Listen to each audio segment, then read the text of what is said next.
నా పేరు రష్మి పెరుమాల్. ఒక 3 months బ్యాక్ నేను ఇక్కడ కమిషనర్ సర్టిఫికేట్గా ఛార్జ్ తీసుకున్న ఒక 1 month లోపలనే రెగ్యులర్గా మా దగ్గర పెటిషనర్స్ వస్తుంటారు వెరైటీ ఆఫ్ ఇష్యూస్తో. సో ఆ ఇష్యూస్ అన్నీ అనలైజ్ చేస్తే ఒక కామన్ థ్రెడ్ కనపడేది. ఎస్పెషలీ ఊర్లు, ఇప్పుడు మా సిద్దిపేట డిస్ట్రిక్ట్ అంతా చూస్తే ఒక 500 విలేజెస్ ఉన్నాయి, 500 ఊర్లు ఉన్నాయి. ఈ అన్ని గ్రామాలని ఒక కామన్ ప్లాట్ఫామ్ మీద తీసుకొని రావాలని, అన్ని విలేజెస్ నేను విజిట్ చేయాలన్నా, పర్సనల్గా విజిట్ చేయాలన్నా, వాళ్ళు నాతో ఇంటరాక్ట్ చేయాలన్నా ఇది అంత ఈజీ టాస్క్ కాదని ఈ ప్రోగ్రామ్ మన పోలీస్ మన ఊరు ఈ ప్రోగ్రామ్ లాంచ్ చేస్తాం జరిగింది. దీంట్లో భాగంగా 1st April రోజు గజ్వేల్ డివిజన్లో తిమ్మకపల్లి విలేజ్లో లాంచ్ చేస్తాము. దాని తర్వాత ఇవాళ 2nd విలేజ్ ఇది పుల్లూరు గ్రామం. సో ఈ విలేజ్ సెలెక్ట్ చేస్తానికి స్పెసిఫిక్గా పాస్ట్ హిస్టరీలో ఉన్న డ్రగ్ కేసెస్ గురించి నేను తెలుసుకోలేదు. నిజం చెప్పాలంటే ఒక మంచి ఊరు, ఒక మంచి పాపులేషన్ ఉన్న ఊరు అది సెలెక్ట్ చేయమని చెప్పాను. దాంట్లో మీ సర్పంచ్ పెట్టిన ఒక వీడియో చూశాను నేను. ఆ వీడియోలో తన గ్రామ సభలో తీర్మానం లాగా చేశారు.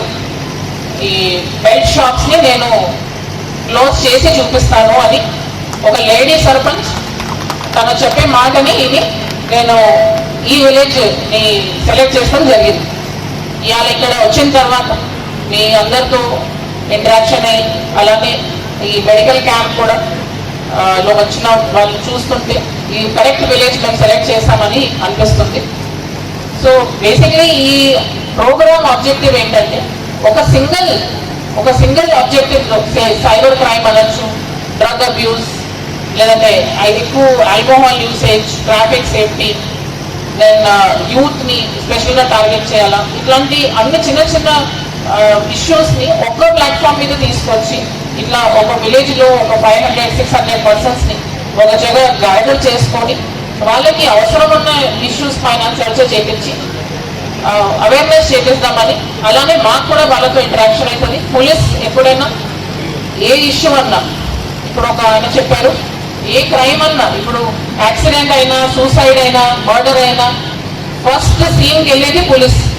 అక్కడి నుంచి ఆ పర్సన్ని హాస్పిటల్కైనా షిఫ్ట్ చేయాలా, లేదంటే మార్చురీకైనా షిఫ్ట్ చేయాలా, అది చేసే పని పోలీస్ డిపార్ట్మెంట్. సో అందుకే మాకు తెలుస్తుంది ఏ కారణం మూలాన ఈ ఇష్యూ జరిగింది, సూసైడ్ ఎందుకు చేసుకున్నారు, రోడ్ యాక్సిడెంట్ ఎందుకు జరిగింది, తాగి నడిపారా, ఎక్కువ స్పీడ్లో బండి నడిపారా, హెల్మెట్ ఎందుకు వేసుకోలేదు, ఇట్లాంటి మేమే చూస్తాం. కాబట్టి ఫస్ట్ రెస్పాండర్గా మాకు ఎప్పుడైనా ఎవరైనా మైనర్ స్టూడెంట్ సూసైడ్ చేసుకున్నారనుకోండి, అరే ఏమైనా మేము మా సైడ్ నుంచి ఏమైనా చేసుంటే ఏమైనా ప్రివెంట్ చేయగలమా, లేదంటే ఈ హెల్మెట్స్ గురించి ఊర్లో అవేర్నెస్ చేయించన్నా, డ్రగ్స్ గురించి ఊర్లో అవేర్నెస్ చేపిస్తే అట్లీస్ట్ ఒక 100 మంది యూత్ అన్నా మేము మారగలమా అని ఆ ఇంటెన్షన్తో ఈ ప్రోగ్రామ్స్ పెట్టుకుంటున్నాం. లేదంటే పోలీస్ ఎప్పుడు కావాలంటే ఓన్లీ ఎన్ఫోర్స్మెంటే చేయొచ్చు, కానీ దాంతో సొసైటీలో చేంజ్ రాదు. సో ఆ ఇంటెన్షన్తోనే ఈ ప్రోగ్రామ్ పెట్టడం జరిగింది. ఈ ప్రోగ్రామ్ భాగంలో ఇవాళ ఫస్ట్ మేము CCTV కెమెరాస్ పెట్టించాము. దానికి మా ఈ సర్పంచ్ అండ్ ఊరికి నేను కంగ్రాచులేట్ చేస్తున్నాను. ఇది చాలా మంచి ఇనిషియేటివ్. ఇప్పుడు ఉన్న సొసైటీలో పెరిగే క్రైమ్స్ని చూస్తుంటే CCTV కెమెరా ఉంటే క్లియర్ కట్ ఎవిడెన్స్ జరుగుతుంటుంది. ఏదైనా చిన్న గొడవ అయినా పెద్ద గొడవ అయినా CCTV కెమెరా అబద్ధం చెప్పదు. CCTV కెమెరా ఉంటే ఎవిడెన్స్తో క్లియర్ కట్ మాకు దాని గురించి కేసు గురించి ఇన్వెస్టిగేట్ చేస్తా అనుకుంటుంది. సో ఈ 32 కెమెరాస్ ఇలా ఇన్స్టాల్ అయినాయి. మీ ఊరు ఎంట్రీ, ఎగ్జిట్, సెంటర్ లొకేషన్స్ అన్నీ కవర్ అయినాయి. అలానే నా రిక్వెస్ట్ CCTV కెమెరాస్ని మెయింటైన్ చేయాలా, దాన్ని కూడా ఒక సెల్ ఫోన్ లాగా చూడండి. ఇప్పుడు సెల్ ఫోన్ అన్నా మీ ఇంటి దగ్గర కేబుల్ టీవీ లాగా చూడాలి. అది పాడైపోతే ఇమీడియట్గా రిపేర్ చేపిస్తారు. ఇది కూడా అంతే, బయట ఉంటుంది, ఎండలో వానలో ఏదైనా చిన్న కోతి వచ్చి తెంపేసినా పాడైపోతుంది. దాన్ని ఇమీడియట్గా రిపేర్ చేయించుకోవాలా, దానికి కావాల్సిన యాన్యువల్ మెయింటెనెన్స్ పెట్టించుకోవాలా. సో అది ఎవ్రీ ఇయర్ ఆన్ ఇయర్ మీ సురక్ష కోసం, మీ భద్రత కోసం పనిచేసేట్టు ఉంటుంది. అలానే మెడికల్ క్యాంప్ ఇలా పెట్టించాము. I congratulate all the doctors, I appreciate వాళ్ళ ఇచ్చిన సర్వీసెస్. మాకు ఇలాంటి ఊళ్ళో చాలా మంది హాస్పిటల్ దగ్గర రావాలంటే వాళ్ళకి చాలా కష్టం ఉంటుంది, వాళ్ళు రాలేరు. సో ఇలాంటి చిన్న చిన్న మెడికల్ క్యాంప్స్ పెడితే ఊర్లోనే వాళ్ళ ఏం ప్రాబ్లమ్స్ ఉన్నాయో అక్కడే తెలుసుకొని ఏమైనా ఇంకా ఫర్దర్ టెస్ట్ కావాలంటే వాళ్ళ ముందు కావాలంటే టౌన్ ఏరియా సైడ్ వెళ్ళచ్చు. సో మెడికల్ క్యాంప్ పెడితే మీరు కూడా తెలుసుకుని ఉంటారు, చాలా మందికి ఏమైనా ప్రాబ్లమ్స్ ఉన్నాయంటే ఇంకా ఫర్దర్ ఏమైనా ట్రీట్మెంట్ తీసుకోవాలన్నా మీరు అది చేసుకోవచ్చు. అలానే లైబ్రరీ పెట్టడం జరిగింది. ఈ లైబ్రరీ చాలా ఇంపార్టెంట్.